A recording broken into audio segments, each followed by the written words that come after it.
Thinking of traveling to Valencia, Spain? Well, you've made a great choice, and I'm here to make sure you experience it like a true local.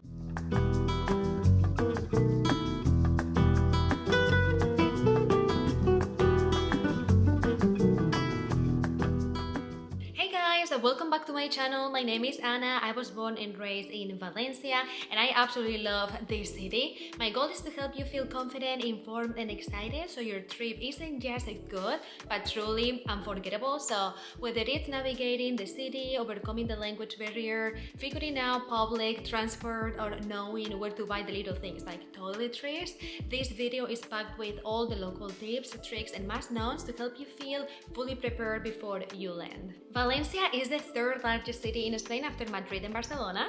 Its population is around 800,000 people and it is located in the middle of Spain Mediterranean coastline, about 350 kilometers south of Barcelona. Valencia offers a mild Mediterranean climate and it's pretty nice all year round. You cannot beat Valencia's weather. It is one of the oldest cities in Europe. The old city center has more than 2,000 years of history, which is amazing. Therefore, you will find numerous neighborhoods, monuments and incredible buildings to see and explore, but that comes with some challenges, like how do you get from one place to another? It's a big city, so where do you go in case of emergency, or who do you call?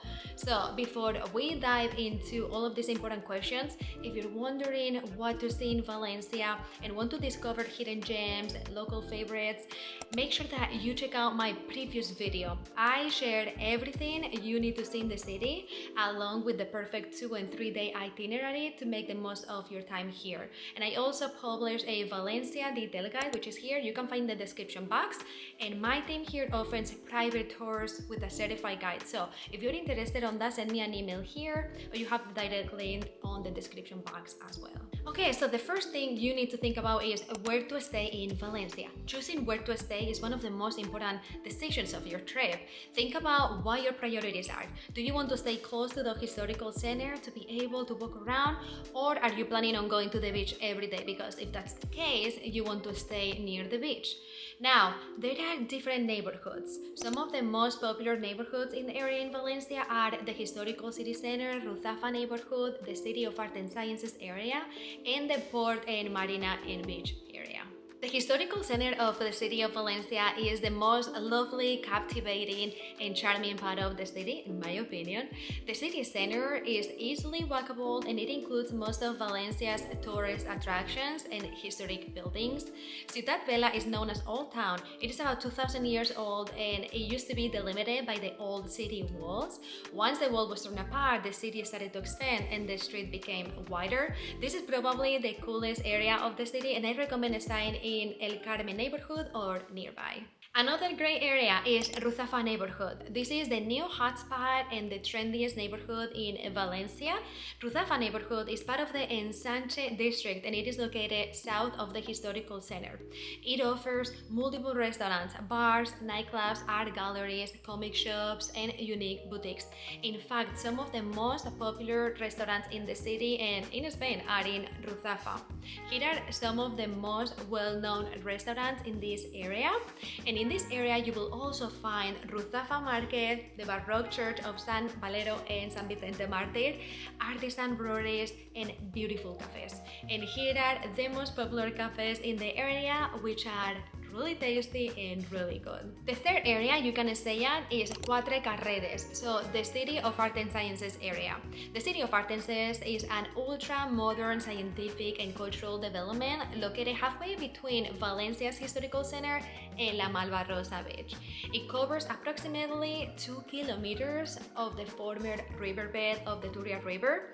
I like this area, I think it's beautiful, but you are in the middle. You are in between the beach and the historical center, so not super close to either areas. The fourth and final area is the Port, Marina and Beach area. So the Marina and the Port of Valencia is located only 10 minutes away by car or 45 minutes away walking distance from the City of Art and Sciences.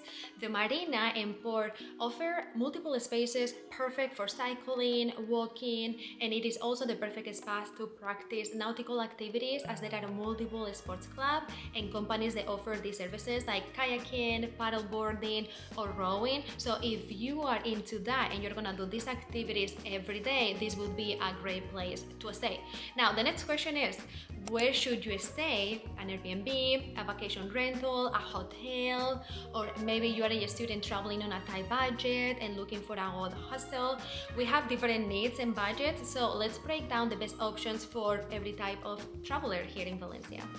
So regarding Airbnb and rental properties, they are very popular in Valencia. So if you're renting a property directly from the owner, please make sure that the site is real, that it's not a scam before making any payments. And regarding hotels, if you're traveling to Valencia during peak season, which is July and August and beginning of September, I recommend booking your hotel as early as possible right after purchasing your flights. And if you want to spend most of your time at the beach, I recommend booking a hotel close to the beach, such as Hotel Neptuno. And if you want to spend most of your time exploring Old Town, I recommend booking a hotel in the historical center. Now, if you travel with babies, most hotels provide a travel crib. You just need to make sure to tell them in advance so they can set it up for you. Now, here is a list of the most popular hotels in Valencia. Last but not least, another great option are hostels. They are perfect for college students and backpackers traveling on a tight budget. They are very affordable in Valencia. You can expect to pay around 15 to 25 euros per night in a medium-sized dorm, but I recommend you read reviews from different hostels to find out which one meets your needs best. But here is a list of the most popular hostels in Valencia. Now, let's talk about packing your suitcase so you can get those cute outfits ready, and let's talk about weather by seasons. Valencia is known for being sunny and warm all year round. It has a subtropical Mediterranean climate, so expect short, mild winters and long, hot and dry summers. Here is some information on each season, but think that spring, the weather is mostly warm. Nights can be a little bit cooler, so I recommend you bring, think about cardigans, thin sweaters, jeans, sneakers. During the summer, it's hot. It's very dry. Around 2 p.m. temperatures can easily reach 33 degrees. So for this season, I recommend t-shirts, sundresses, light clothing. And for the fall, the weather decreases from 27 degrees in September to 23 degrees in October. So what I would do is make sure you bring some thin jackets, boots, maybe some scarves. This is when the weather starts getting a little bit cooler. And then you have winter. It is mild and a little bit cloudy. It is not really cold. It never gets really cold in Valencia, but I do recommend you bring like a light and thin coat, some sweaters, jeans, stuff like that. And if you like doing checklists when traveling like me, to make sure that you pack all the essentials, because I always forget things, I have a checklist on my Valencia guide that looks like this, and it's super useful, so make sure that you check that out.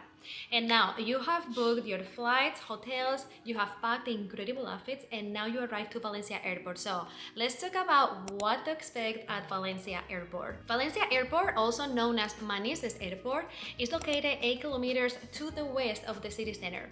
It only has 2 terminals, arrivals and departures, that are located within the same building. So you guys, it is super easy.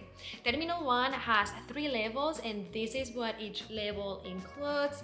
And Terminal 2 only has 1 level, and here you will find additional check-in counters and boarding areas between Terminal 1 and Terminal 2 for specific gates, and security and passport control can also be found here, as well as informational counters, public phones, and restrooms. Now, let's talk about methods of transportation available at Valencia Airport. So first of all, you have the buses. This is gonna be the cheapest option. It is located at the first level of Terminal 1 outside of departures hall.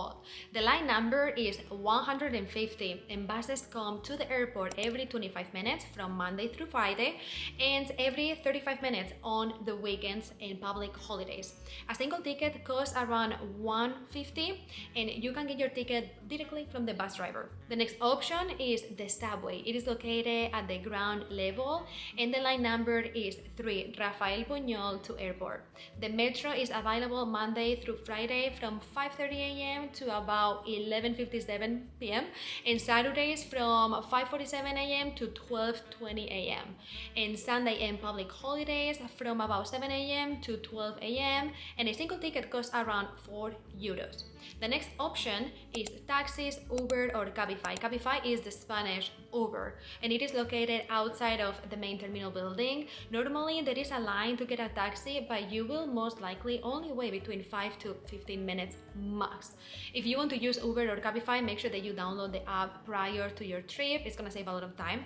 And more or less a trip from the airport to the city center is about €20. So if it's 4 of you, it's only be €5. I think it's worth it. I think it's more convenient. You're gonna save time, and I think it's the best option for you guys. Now, since we're talking about public transportation already, let's talk about public transport in Valencia.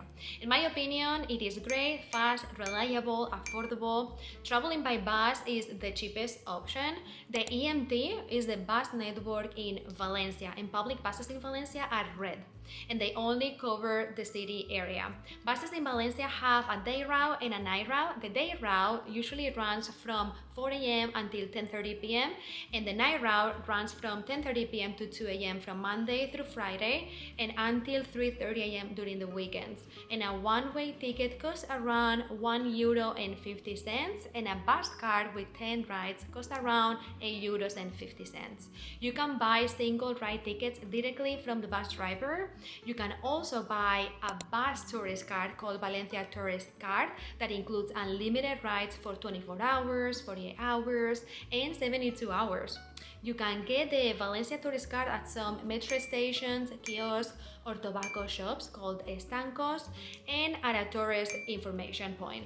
You can also use the app Empty Ticket to buy one-way tickets. The app is available for iOS and Android and includes timetables and maps for buses, subway, and bicycle services as well. The metro in Valencia is open from Monday to Friday from 4 a.m. to 11:30 p.m. and from 5 a.m. until 12:30 a.m. on the weekends. There are different zones and different prices for each zone. You can also buy a metro card, and it can be purchased from the ticket machines located inside the metro station. You can also buy metro tickets in kiosks, estancos, the tobacco shops, and in some lottery stands. Another option is Renfe Cercanías. It is Spain's national train network. While visiting Valencia, you might want to add a day trip to other beach towns like Gandia or Cullera. Renfe Cercanías trains are perfect for short, medium distances and are very fast, punctual, and affordable. The railway station is called Estación del Norte and is located right in downtown.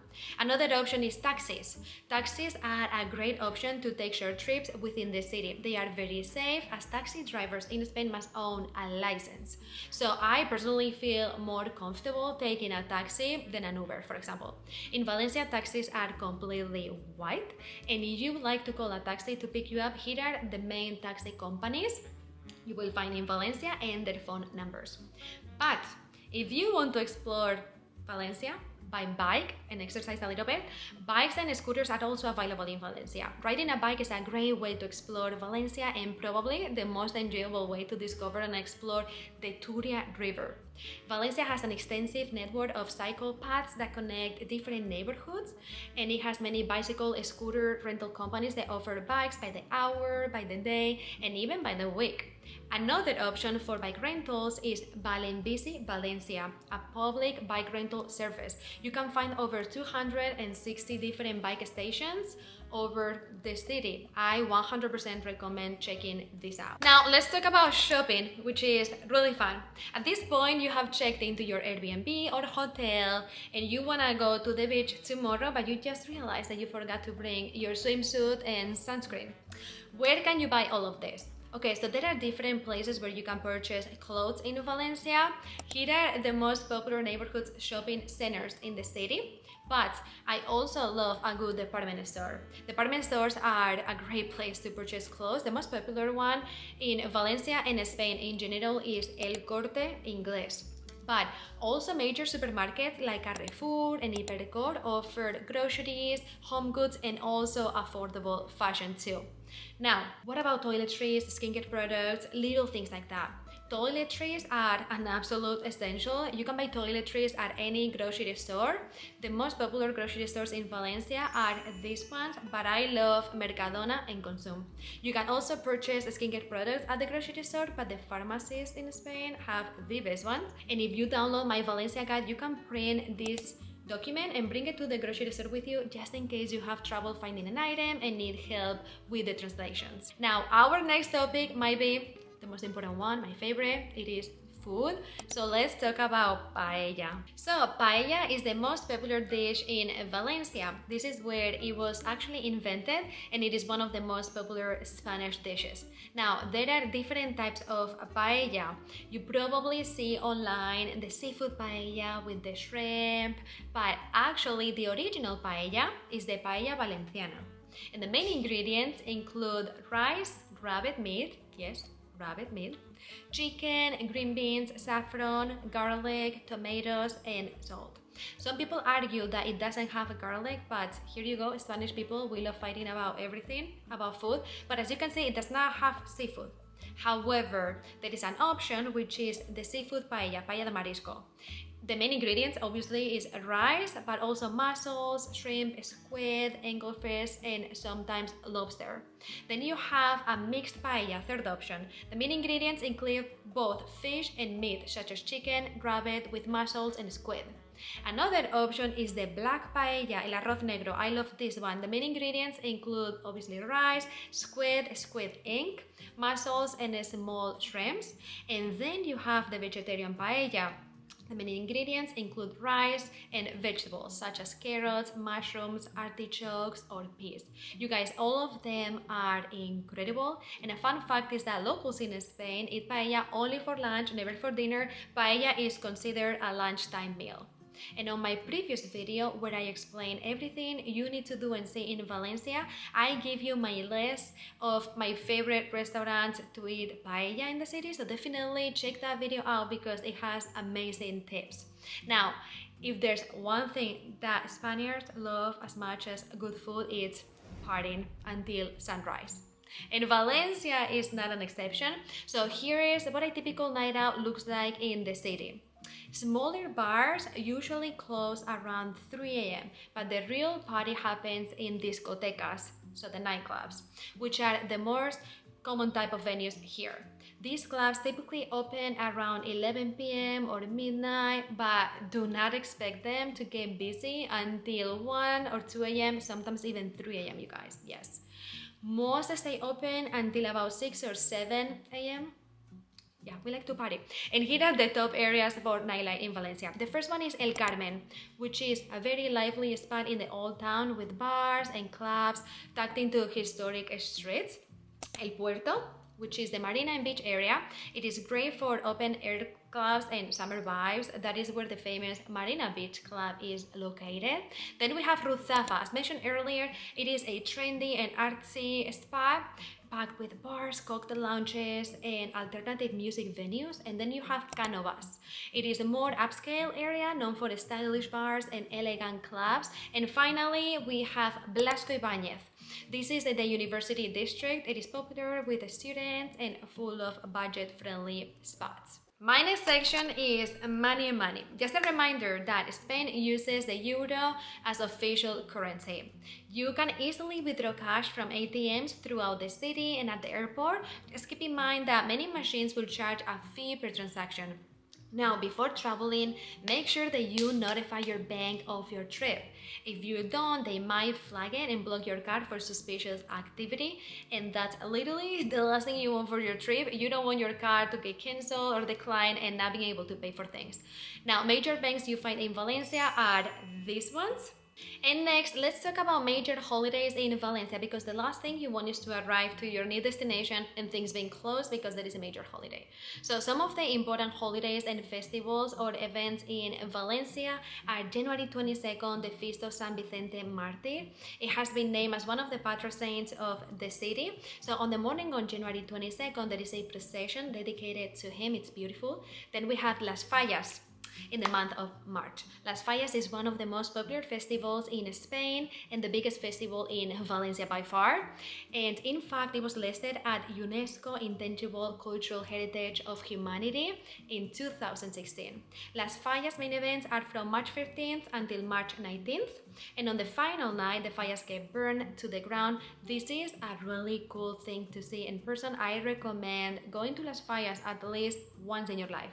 And then we have other events like these ones. So make sure, again, check it out, check your trip, make sure that maybe you're not going on the same day, or maybe you want to go on the same day to celebrate those things, right? If you're religious, with the processions during Holy Week, things like that. And last but not least, this is the last section of the video, emergency telephone numbers. So Valencia is a very safe place to visit. However, anything can happen anywhere, right? So it's always good to be safe than sorry.